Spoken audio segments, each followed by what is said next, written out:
Good morning everyone. Welcome back to our online class again. We were going through the third lesson of history, that is the Delhi Sultans. In the last class, we have read about the administration of the Delhi Sultans, especially Alauddin Khilji and Muhammad bin Tughlaq. How they consolidated their rule, किस प्रकार उन्होंने अपने शासन को मजबूत किया. How they consolidated the administration, प्रशासन को कैसे मजबूत किया. What were the challenges faced by them, उन्होंने किस प्रकार की चुनौतियों का सामना किया. तो उसी में हमने एक पढ़ा था कि some invasions from the western side of India, कुछ हमारे पश्चिम से हमारे ऊपर आक्रमण हुए, स्पेशली द सेंट्रल एशिया, मध्य एशिया के जो देश थे हमारे पास, उसमें मंगोल, और एक जगह थी ट्रांस सक्सेना.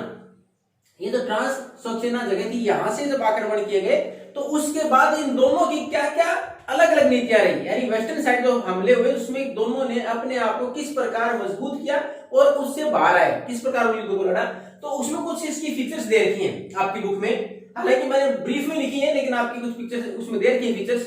उसको go through your lesson. I am going to explain one by one. अब अलाउद्दीन खिलजी की अगर बात करें तो उसके ऊपर लगातार 2 बार आक्रमण हुए, जिसमें 1219 टू 1300, देन 1302 टू 3, यानी 2 बार आक्रमण किए. और इसने एक डिफेंसिव पॉलिसी अपनाई, उनके खिलाफ, और उसके बाद उन दोनों में युद्ध में अपने आप को बचाने में सक्षम रहे. इसने क्या किया, इसने अपने आसपास फोर्ट्रेस, किले बनाए, जिससे कि बाहर के आक्रमण का असर कम हो, जल्दी सीधा आक्रमण न हो पाए. इसके विपरीत इसने एक्सटेंडिंग आर्मी बनाई, अगर जरूरत पड़े सेना की तो उसके अनुसार उस सेना का इस्तेमाल किया जा सके. अब मोहम्मद बिन तुगलक की बात करें तो उसने भी स्टैंडिंग आर्मी बनाई, लेकिन उसको यह पूर्ण विश्वास था, he was confident enough, his army is strong, उसको पूरा विश्वास था कि मेरी सेना बहुत मजबूत है. And he also defeated Mongol, की जो मंगोल है उनको आसानी से हरा भी सकते हैं. उसके बाद जो नेक्स्ट था, इन्होंने एक गैरिसन टाउन आप पहले पढ़ चुके थे कि किलाबंदी कर देना, यानी चारों तरफ किलाबंदी करके उसके अंदर सेना को रखना. जैसे आज के समय में क्या बोले, कैंटोनमेंट जो एरियाज होते हैं जहां हम अपनी सेना को रखते हैं, उसी प्रकार इसने जो दिल्ली का एक टाउन था उसको कंटोनमेंट के तौर पर या एक गैरिसन टाउन में डेवलप किया. एक बड़ा सा शहर, उसके चारों तरफ किलाबंदी करके उसके अंदर अपनी सेना को रखा. अब इसके विपरीत इन्होंने भी जो वहां की जगह थी उसको तो नहीं किया. इसने जो दिल्ली है, खुलना पुरानी जगह थी, पुरानी दिल्ली की एक जगह है, वहां के 4 महत्वपूर्ण शहर थे, वो खाली करा लिया. किसने? मोहम्मद बिन तुगलक ने. और वहां के लोगों को कहां शिफ्ट किया गया? दौलताबाद, एक नई कैपिटल साउथ में डेवलप की गई, और वहां इनको शिफ्ट कर दिया गया. यानी वहां के जो रेजिडेंट थे उनको वहां से निकाल दिया गया, जहां वो पहले रहते थे, उस जगह को गैरिसन टाउन पर तब्दील किया गया स्टैंडिंग आर्मी के लिए, अपनी सेना को रखने के लिए. और उन लोगों को बोला गया कि you have to shift to Daulatabad, new capital in the south, की दक्षिण के अंदर. अब उसके बाद सेना को जो स्टैंडिंग आर्मी रखी, जो लगातार एक मजबूत सेना रखी कि युद्ध अगर लड़ना पड़े तो किस प्रकार कामयाब, उसके लिए स्टैंडिंग आर्मी रखी थी दोनों ने, अलाउद्दीन खिलजी ने भी और मोहम्मद बिन तुगलक ने भी.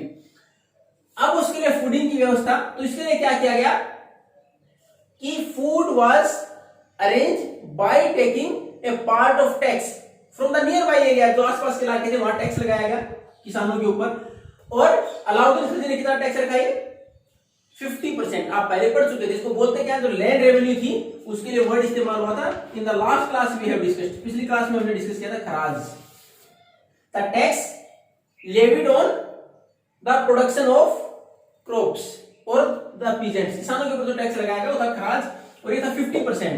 यानी सैनिकों के लिए खाने की व्यवस्था करने के लिए इसने क्या किया, जो किसान वहां खेती करते उनके ऊपर टैक्स लगाया, उसका 50% प्रोडक्शन वो सेना के लिए ले लेता.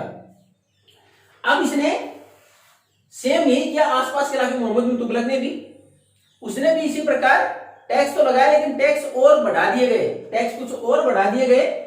किसके लिए?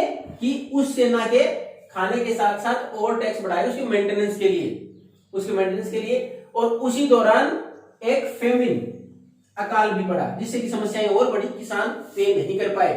यानी पहले तो प्रोडक्शन का पार्ट लेना, उसके बाद और टैक्स बढ़ा देना. उसके बाद सैलरीज, अब जो सेना रखेंगे उसको सेना को सैलरी देनी पड़ेगी, तो सैलरी पेड इन कैश, जैसे बिल्कुल जो उस वक्त करेंसी थी उसमें कैश पेमेंट किया जाता अलाउद्दीन खिलजी के द्वारा भी और मोहम्मद बिन तुगलक के द्वारा भी।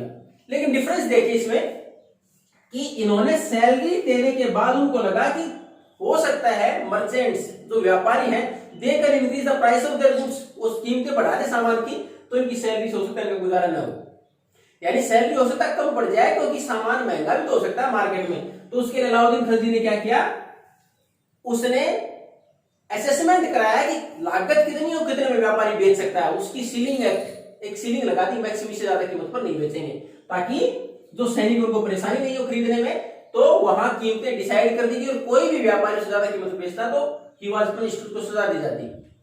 लेकिन यहां क्या किया गया, ऐसा कोई भी एक्ट नहीं बनाया गया कि किसकी कीमत पर बेचेंगे वो। The merchants are free to sell their product at whatever price they can, जिस पर बेचना चाहे बेच सकते थे। इसके दूसरा इसने क्या किया, टोकन करेंसी चलाई। जैसे आजकल हमारे पास टोकन करेंसी क्या है, हम किसको मानते हैं, paper currency is also part of token currency. हमारे उस पेपर की जिसके ऊपर हमने 2000 लिख दिया, एक्चुअल में अगर हम वैसे बेचना है तो 2000 की कीमत के तब तक उस पर 2000 आरबीआई ने गारंटी दे दी तो है उसकी कीमत, नहीं तो पेजी तो है।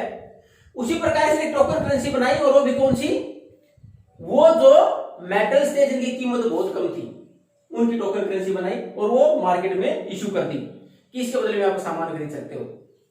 और उसके ऊपर लोगों का विश्वास नहीं रहा, उस करेंसी के ऊपर लोगों को भरोसा इसलिए नहीं रहा क्योंकि उसकी वास्तव में कोई कीमत थी नहीं।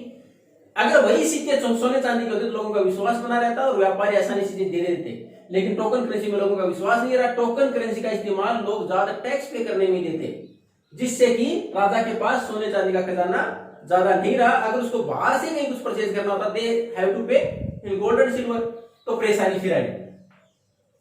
अब प्रशासन, अगर लास्ट में बात करें इन सारी चीजों का कि किस प्रकार दोनों ने युद्ध के दौरान किस प्रकार की परिस्थितियां बनी, किस प्रकार उन्होंने जो हमारी स्टैंडिंग आर्मी थी उसके रहने की जगह डेवलप की, उसके बाद खाने की व्यवस्था किस प्रकार की, सैलरीज किस प्रकार निकाली गई, ultimately the administration of Khalji was successful. जो प्रशासन की व्यवस्था खलजी ने की थी वो कामयाब रही और मैनी हिस्टोरियंस प्रेज इट, और बहुत सारे इतिहासकार ने इसकी प्रशंसा भी की है कि he was excellent at administration, की प्रशासन में बहुत शानदार था एंड मैनेज एवरीथिंग प्रॉपर्ली, और हर प्रकार से प्रॉपर्ली सारी चीजों को मैनेज किया।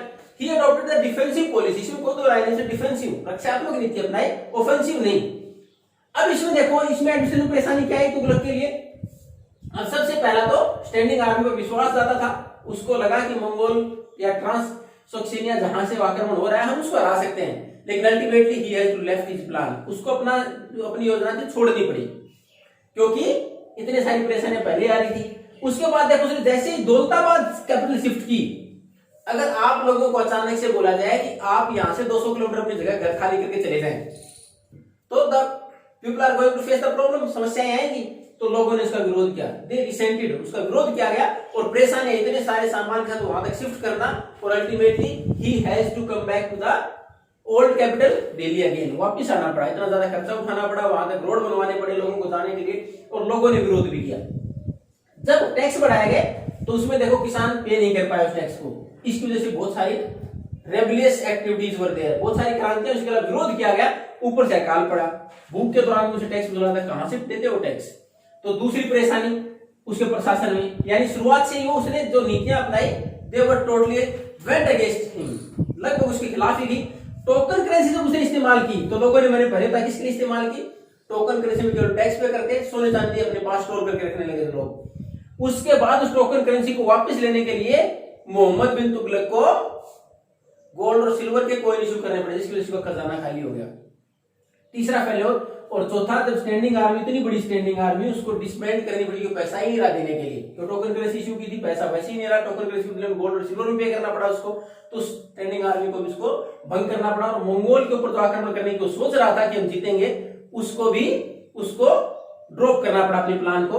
उसमें केवल एक ही चीज थी, ही वाज ऑफेंसिव, केवल आक्रामक था वो चाहता, उससे पहला ऐसा शासक रहा सल्तनत काल में, इसने ये सोचा कि हम वहां जाके भी उनको हरा देंगे। बाकी ने डिफेंसिव पॉलिसी अपनाई, अपने आप की रक्षात्मक पॉलिसी अपनाई थी।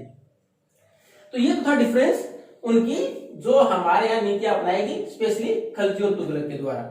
उसके बाद अगर हम बात करें इस दिल्ली सल्तनत की, उसके बाद डायनेस्टीज तो और भी थी, सैयद और लोधी डायनेस्टीज, यानी डायनेस्टीज उसके बाद और आई, लेकिन धीरे धीरे new independent states were emerged, नए राज्य बनने शुरू हो गए, स्वतंत्र राज्य बनने शुरू हो गए। उनमें से प्रमुख देखेंगे जैसे राजपूत थे, उसके अलावा जो अफगान थे, वो धीरे धीरे अपना शासन मजबूत करते हुए जा रहे थे और चुनौती पेश की इन्होंने जो सल्तनत काल था इसके दौरान। उन्हीं में से एक छोटा सा आप टाइम देखोगे 1540 टू 45, किसका था ये? सुर डायनेस्टी स्थापित की, शेरशाह सूरी, उन्होंने सुर डायनेस्टी की स्थापना की थी। रहे 5 साल के लिए केवल वो, लेकिन उन्होंने 5 साल के अंदर एक अच्छा शासन स्थापित किया था इस डायनेस्टी के बाद। और इसने इतना अच्छा शासन स्थापित किया था कि जब अकबर शासक बने, मुगल शासक बने, तो उसकी एडमिनिस्ट्रेटिव पॉलिसीज को अपनाया गया, यानी प्रशासन अच्छी व्यवस्था की थी उसको अपनाया गया। और उन्होंने किसको हरा के शासन अपने हाथ में लिया था? हुमायूं को हरा के लिया था। हालांकि मुगल काल की बात है, सल्तनत काल के बाद की बात है। इसने किसकी पॉलिसीज को अपनाया? अलाउद्दीन खिलजी की पॉलिसीज को अपनाया था। क्यों? प्रशासनिक तौर पर आपने देखा था अलाउद्दीन खिलजी कामयाब रहा था। उन पॉलिसीज को फिर आगे हुमायूं ने जब बाद में शासन किया, उसके बाद जब उसको हराया गया केवल 5 साल के लिए, हालांकि हुमायूं गेट बैक इन 1545 वापस आ गए, लेकिन 5 साल के लिए इसने जब शासन चलाया प्रशासन में सुधार किए, अलाउद्दीन खिलजी को फॉलो किया और इसने प्रशासन में जो और सुधार किए। उसके बाद मुगल शासन में इसको और फॉलो किया गया था अकबर के द्वारा भी। तो ये था हमारा the Delhi sultans. We have completed our chapter. If you have any doubt then you can ask. I will provide you the question answer in the PDF format. Thank you and have a nice day.